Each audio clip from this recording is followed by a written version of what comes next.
Hey guys, it's Chloe. Welcome back or welcome to my channel. Today, I've got a lot of maintenance work ahead of me for my third generation Toyota Tacoma. This truck is 4 years old now. It's got over 55,000 miles, and if you watched my channel before, it's probably pretty obvious that I am absolutely in love with my Tacoma. I want to keep it forever if I can, which means I've got to stay on top of my maintenance to have the best chance of preventing problems down the line. So today here in my garage, I'm going to be completing my 55,000 mile maintenance on my Tacoma. I of course am going to take you guys along with me in case you want to follow along. And I'll be sure to be covering everything I'm doing in as much detail as I can and giving you guys tips based off of my experience. So without talking too much in the intro here like I normally do, let me just quickly cover all the specific items I'm going to be completing. I'm mostly following the checkboxes on my 2019's maintenance guide according to my mileage, but I'll be skipping over some things I've already done recently, as well as adding on a couple other things. We're going to be doing an oil change. Now, this is something I do at the 5,000 mile interval mark, although the maintenance guide says you can do this at the 10,000 mile interval mark. Also, we're going to be changing my spark plugs, which is the first time I'm doing that on this truck. I still have my factory ones in. Now, the guide does say you can wait until you hit the 60,000 mile mark, but I just know personally the next couple weekends for me are going to be super busy, and today is pretty much the only day that I have free in a long time, so I figured I might as well just do it right now. Plus, I think a couple of you had asked me to do a video on that in my last maintenance video, so we will be changing out my spark plugs today. And it's been a little while since I used TECHRON's complete fuel system cleaner, so I'm going to be doing a treatment of that as well. It's going to be the easiest thing I'm going to do today. And then I'll be doing a power steering fluid drain and refill, drain in quotation marks, because I didn't do like a true flush, but I did what I could to get some of the old stuff out and put new fluid in. Some of the other things that are recommended and also that the maintenance guide calls out that I won't be covering in today's video, because I recently did just take my truck into the dealership, because if you saw a couple videos ago, I talked about my steering rack issue. But while I was there, Toyota did do a couple of maintenance items. And then a couple weeks ago, I also did a few things off camera myself. But you probably also want to inspect and possibly replace your cabin and intake filters, inspect your brakes, change your front and rear diff fluid, and also lubricate your drive shaft if applicable. If you do need to get those items done, I have videos here on my channel detailing how to do that I will have linked down below. But without further ado, let's get into my truck's maintenance for today. So starting out, I'm removing the engine cover for a little more space to work on my spark plugs, and I'm also disconnecting my battery.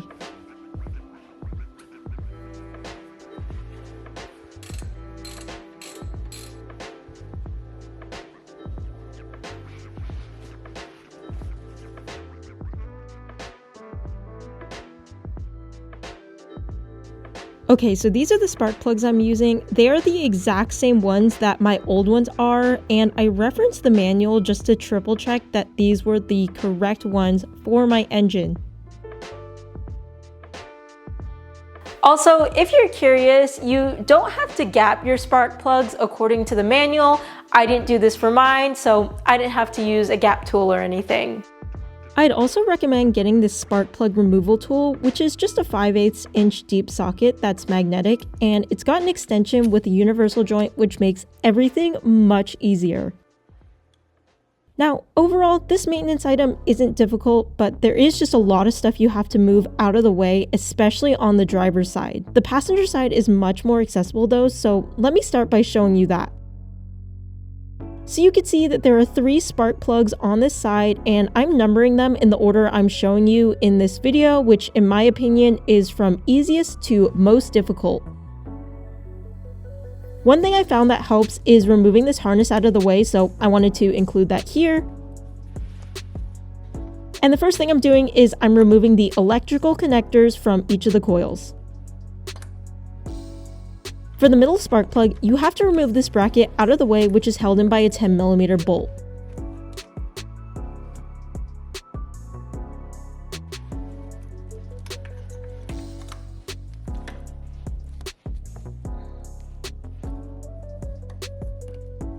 Now I'm going to change my first spark plug, which is closest to the cab, and I'm removing the coil by removing the 10mm bolt holding it in. Again, this is the easiest one to access.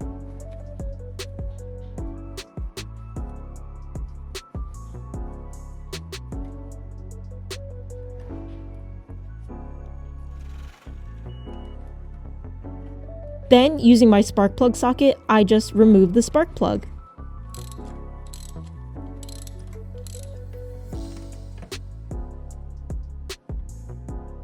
So if you guys are curious as to what my old spark plugs look like, this is one of them. Again, first time changing one, so these ones have 55,000 miles on them. And if I'm gonna be honest with you guys, I know what to sort of look at, but since I'm not a mechanic, there could be things I'm missing here. So with this old one, I think the electrodes look okay. Maybe it's a little brown up top, but I think that's normal. The insulator tip isn't black or worn, so I think these spark plugs were actually pretty good. Now there is some oil on the threads, but I think that's normal. So yeah, you guys in the comments can let me know otherwise, but I guess it doesn't really matter because I'm replacing them anyways. The one thing that I think there's going to be a lot of discussion about in the comment section of this video was whether you should use anti-seize on your spark plugs or not. Now, I obviously did, but I want to know what you guys think. I have heard that it can be a bad thing because it could mess with your torque specs, but I have also heard about seized spark plugs. So yeah, I'm really curious to hear what you guys have to say down below about that and hear about your guys' experiences. The next steps are pretty self-explanatory, just add your spark plug, and I torqued all of mine to 13 foot-pounds.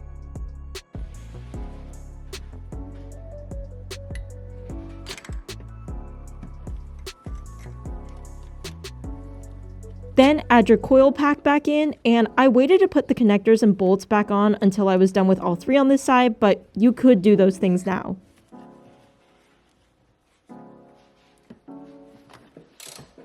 Now onto spark plug number 2, which for the purposes of this video is the one closest to the front of the truck.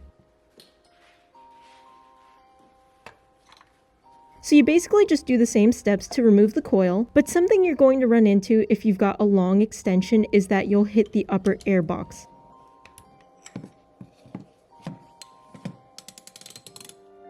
Now, in this video clip, I just removed my extension, but for some reason I wasn't thinking because you can obviously just move the upper airbox lid out of place temporarily. So yeah, I figured this out later as you'll see, but somehow didn't realize that at the very beginning.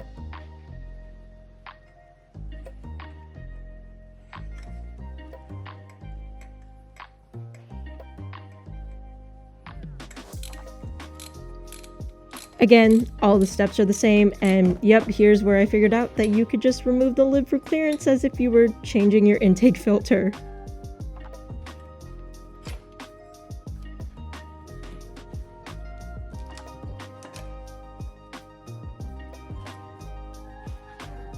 Spark plug 3 in the middle is the hardest to get to, but not bad at all compared to what we're gonna do on the driver's side. Really, you just have to rotate the coil until you can pull it out, but there should be plenty of room with that bracket out of place.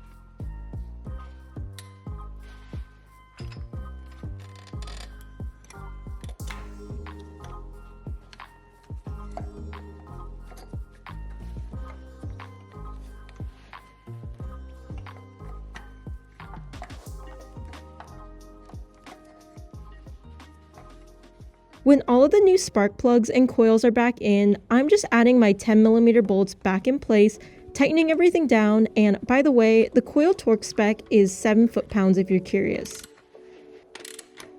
And then I plug the connectors back into all three coils, and boom, the passenger side is all done.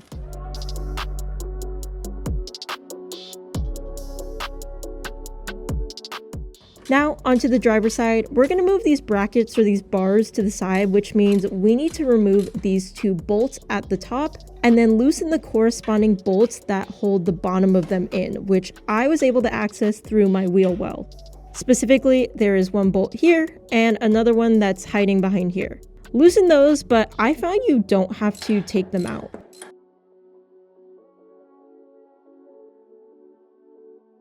Now I'm removing this sound insulation foam, which is just 1 bolt, and as you can see, this foam is just right next to the brake fluid reservoir.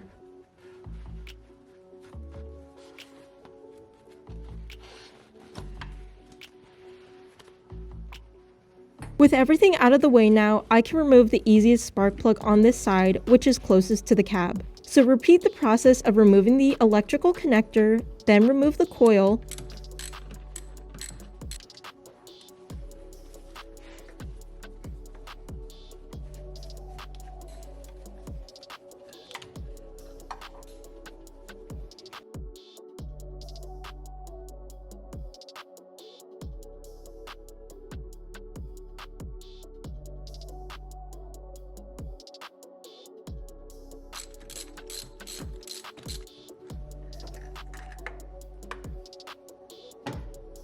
and add the new one in and put everything back together.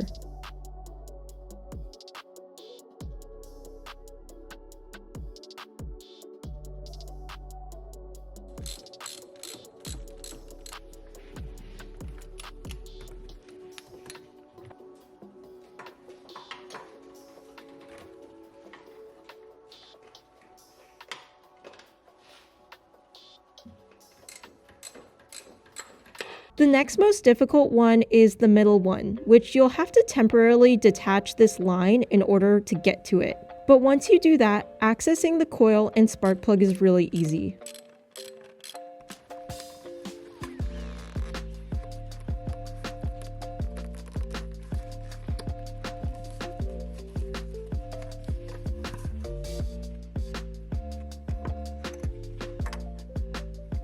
For like this second spark plug on the driver's side, I had to put all these extensions. Doesn't this kind of remind you when you were in class and put a bunch of highlights and stacked them together and made lightsabers?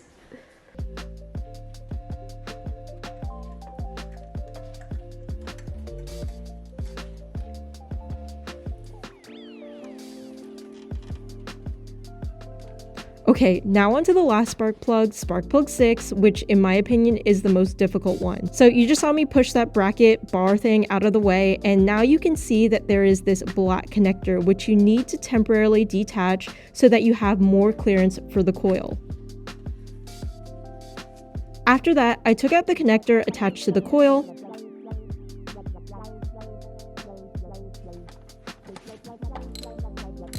then I started the process of removing the coil itself, which honestly is like one of those wooden puzzle games of figuring out which piece you have to rotate to solve it, which, if that's true, I'm pretty bad at this because it took me a while. But when you figure out how to rotate it, you can eventually get the coil out.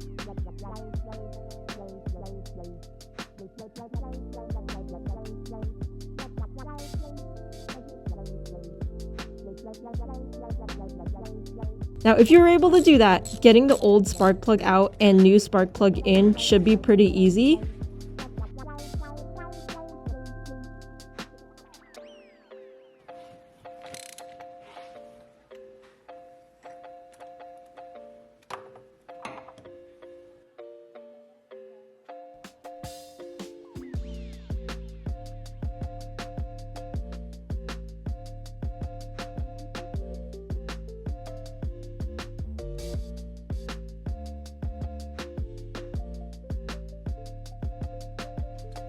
Big reminder to plug that black connector back in and the connector to the coil pack in as well.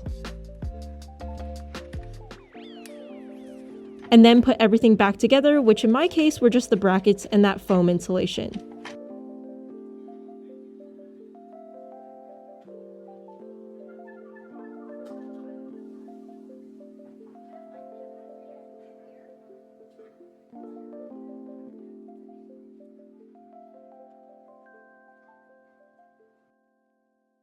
To make sure I installed everything correctly, I reconnected my battery and started up my truck, and everything sounded fine.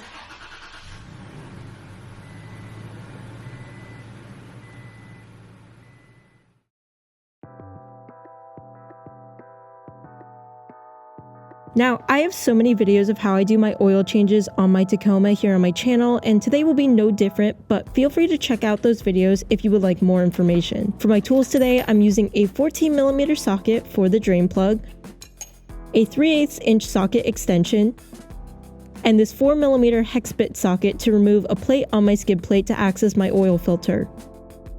If you plan on doing more than one oil change yourself at home, you have to get this kit from Motivix Tools. I swear it is a necessity. It will make your life a lot better.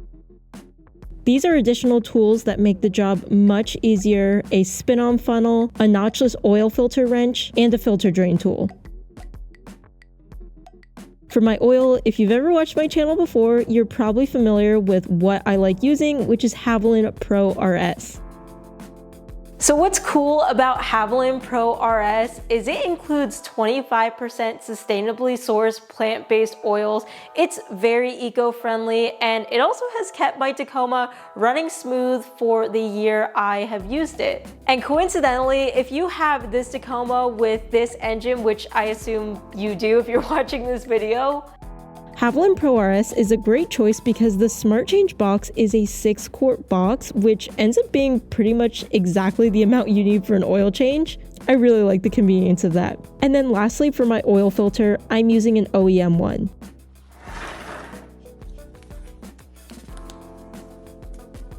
I always need a breaker bar even though the drain plug is torqued to only 30 foot-pounds, so I do that and remove the drain plug to drain my oil.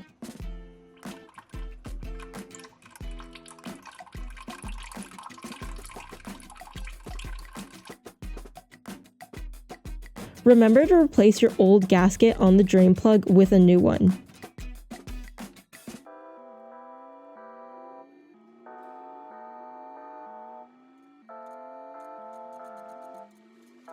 When all your oil is drained, put your drain plug back on and torque it to spec.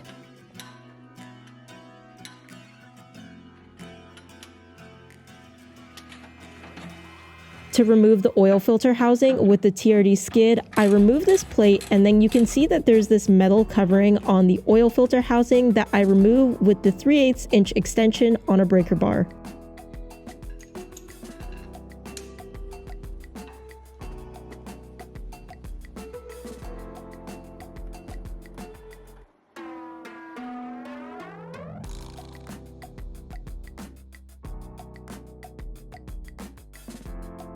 Then here's where I use my Motivix filter drain tool versus the provided plastic one in the OEM kit to drain the rest of the oil out of my filter before removing it, which I use my notchless wrench for.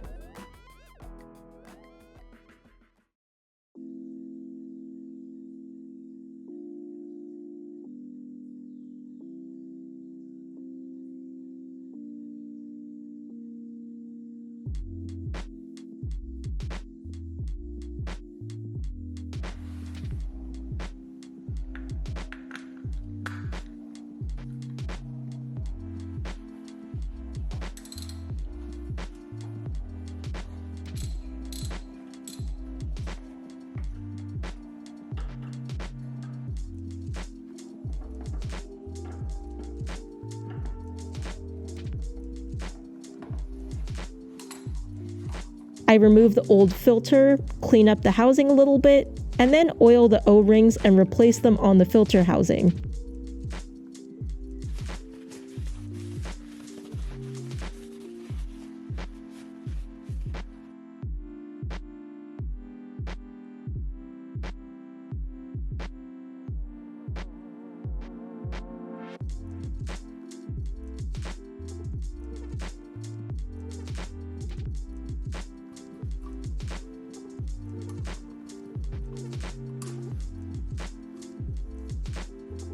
I add the new filter and then just install everything back in place.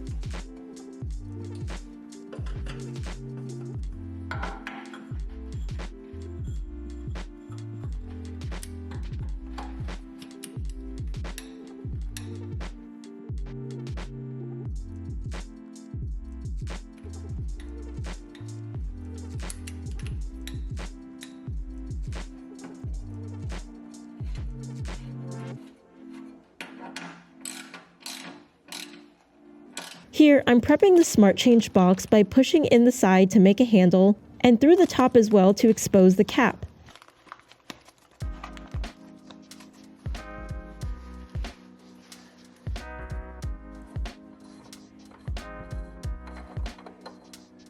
Then I screw on my funnel and it's time to pour my oil. Again, 1 box of Haviland Pro RS is always what I use exactly.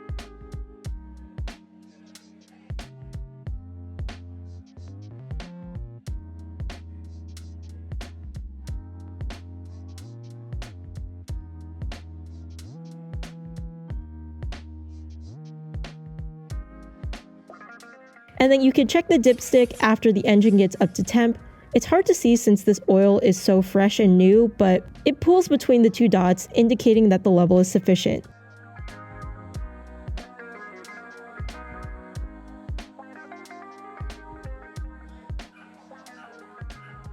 So for the tire rotation, I'm just rotating the fronts with the rears on each side. I used to crisscross my tires as well since these specific tires, my KO2s, are non-directional and it's completely safe, but I still get comments about it being unsafe because if someone were to follow my videos and not know their tires were directional and swap the sides, it could be really dangerous, which I think is a fair point. So to keep things simple, I just show you guys swapping each side. My process is really basic though. I just break my lug nuts loose while the tires are still touching the ground, then lift up my truck so that they're off the ground.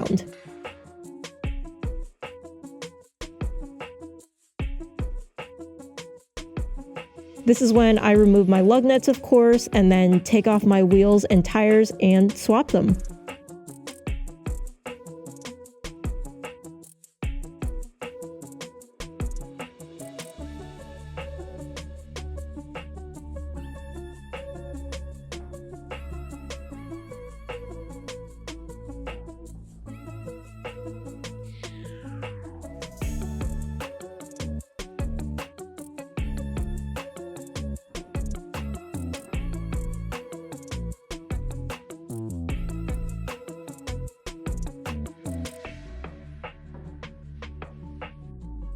Then I put my lug nuts in, always starting by hand before I go in with the impact.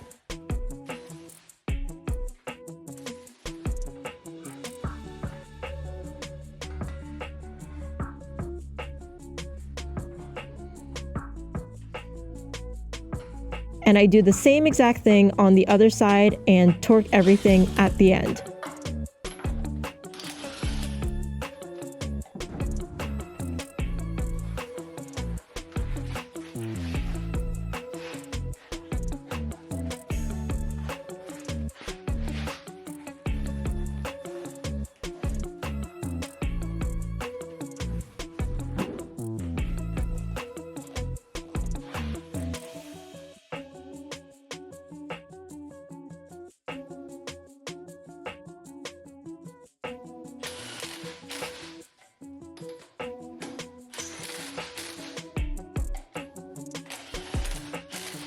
That's honestly all there is to it. It's not rocket science, but it's good to do this so that you can get even wear throughout the life of your tires.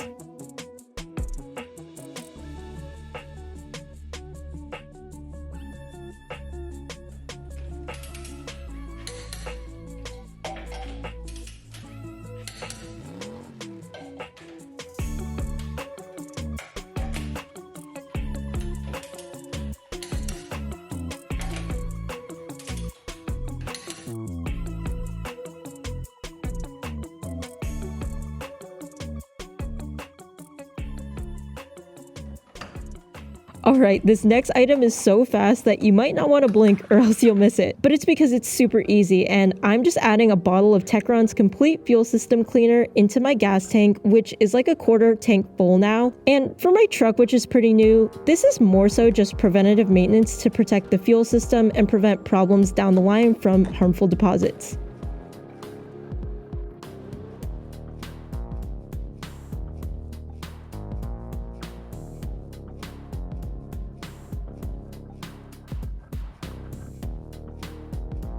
By the way, O'Reilly's happens to be running a buy one get one sale of TECHRON through April 25th if you were interested, so I thought I would mention that.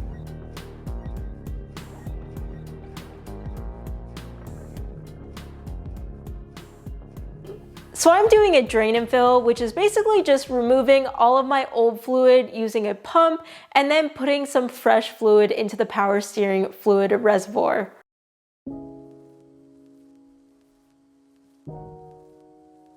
I will say though, this exact pump that I was using in this video, which I think I got from AutoZone, kind of sucked. If you watch my differential fluid change video, I used this same pump and I hated it then, and I don't know why I thought I would be able to use it here and not hate it as much. It just sucked at extracting fluid, no pun intended there. So because of that, as I was draining, it was really hard to extract large quantities of fluid. So I still have some of the old fluid mixed in with the new, but there is fresher fluid in there, and the fluid inside the reservoir right now looks a lot better than this. Yep, so that is the old fluid, and the new fluid looks more like this.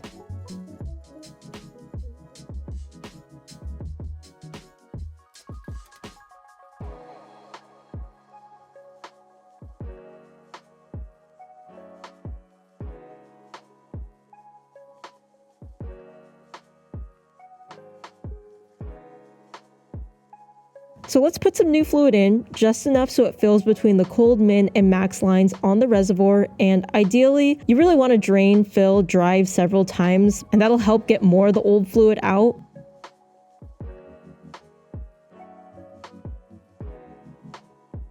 And then something else, because of my leaking steering rack I talked about in one of my previous videos, some of you guys recommended AT205, so I added a little of that in as well. Wasn't sure how much to put in, but I cleaned up where my tie rod boot showed a leak with some degreaser, so hopefully I can monitor that for any future leaks.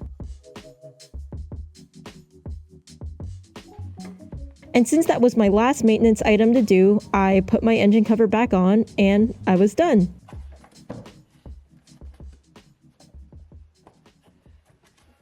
I hope this video was helpful. Definitely let me know what you guys are doing at this mileage in your third generation Toyota Tacomas in terms of maintenance. Thank you guys so much for watching. If you want to connect more with me, you can follow me on my Instagram. It is @ChloeKuoTaco. I post more on there in real time, but other than that, I hope I will see you guys in the next video. Bye guys.